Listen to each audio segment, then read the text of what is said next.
ತೂಕ ಇಲ್ಲ ಅಂತ ನನಗನ್ಸುತ್ತೆ. ನಾನು ತೂಕದಲ್ಲಿ ಕಡಿಮೆ ಆಗಿದ್ದೀನಿ ಅಂತೇಳಿ ಎಲ್ಲಿ ತೂಕ ಜಾಸ್ತಿ ಆಗಿದೆಯೋ ಅಲ್ಲ ತೂಕ ಇರ್ತಕ್ಕಂಥವ್ರಿಗೆ ಇವತ್ತು ನಮ್ಮ ಮೀಸಲು ಸ್ಥಾನವನ್ನು ಕೊಟ್ಟಿದ್ದೀವಿ. ಯಾವ ರೀತಿಯ ಅಭಿವೃದ್ಧಿ ಮಾಡಿದ್ರೆ ರಾಜ್ಯದಲ್ಲಿ ಜಿಲ್ಲೆ ಮಾದರಿ ಆಗ್ತದೆ. ಕೋಲಾರ ನಗರ ಇವತ್ತು ಬೆಂಗಳೂರಿಗೆ ಕೂಗಳತೆಯಲ್ಲಿದೆ. ಬಹುಶಃ ಕರ್ನಾಟಕ ರಾಜ್ಯಕ್ಕೆ ದೇವಮೂಲೆ ತಿರುಪತಿ ವೆಂಕಟರಮಣ ಸ್ವಾಮಿ ಮೂಲೆ ಇರ್ತಕ್ಕಂಥ ಭಾಗ ಕೋಲಾರ ಜಿಲ್ಲೆ. ಈ ಭಾಗವನ್ನು ವಿಶೇಷ ಅಭಿವೃದ್ಧಿ ಮಾಡಿದ್ರೆ ರೈತರಿಗೆ ಮಾರುಕಟ್ಟೆಗಳಾಗ್ಬೋದು, ವಿದ್ಯುತ್ ಸೌಲಭ್ಯ ಕೊಡ್ತಕ್ಕಂಥದ್ದು ಮತ್ತು ವರ್ತುಲ ರಸ್ತೆಗಳು, ಆಸ್ಪತ್ರೆ, ಸರ್ಕಾರಿ ಆಸ್ಪತ್ರೆಗಳು, ವೈದ್ಯಕೀಯ ಕಾಲೇಜುಗಳು ಇವೆಲ್ಲವನ್ನೂ ಸಮಗ್ರವಾಗಿ ಅಭಿವೃದ್ಧಿ ಮಾಡಬೇಕು. ರೈತರಿಗೆ ಬಡವರಿಗೆ ಸಹಾಯ ಮಾಡಬೇಕು.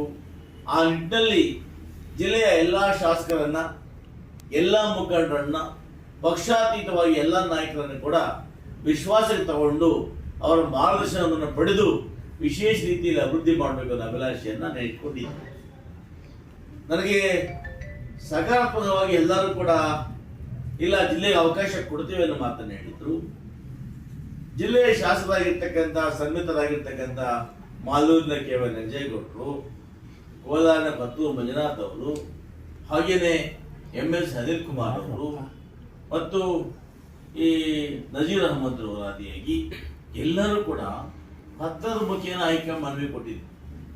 ನಮ್ಮ ಹಿರಿಯರಾಗಿರ್ತಕ್ಕಂಥ ಎಸ್ ಎನ್ ನಾರಾಯಣ ಅವಕಾಶ ಮಾಡಿಕೊಡಿ, ಮಲಗಿ ಸಮುದಾಯ ಈ ಭಾಗದಲ್ಲಿ ಹೆಚ್ಚಿರೋದ್ರಿಂದ ನಿಮಗೆ ಸಹಾಯ ಆಗುತ್ತೆ ಅನ್ನೋ ಮಾತನ್ನು ಕೂಡ ಹೈಕಮಾಂಡ್ ಹೇಳಿದೆ. ಆದರೆ ಯಾಕೋ ಏನೋ ಕಾರಣದ ಕೈಗಳು. ನಾನು ಉದ್ದ ದಪ್ಪ ತೂಕ ಇಲ್ಲ ಅಂತ ನನಗನ್ಸುತ್ತೆ.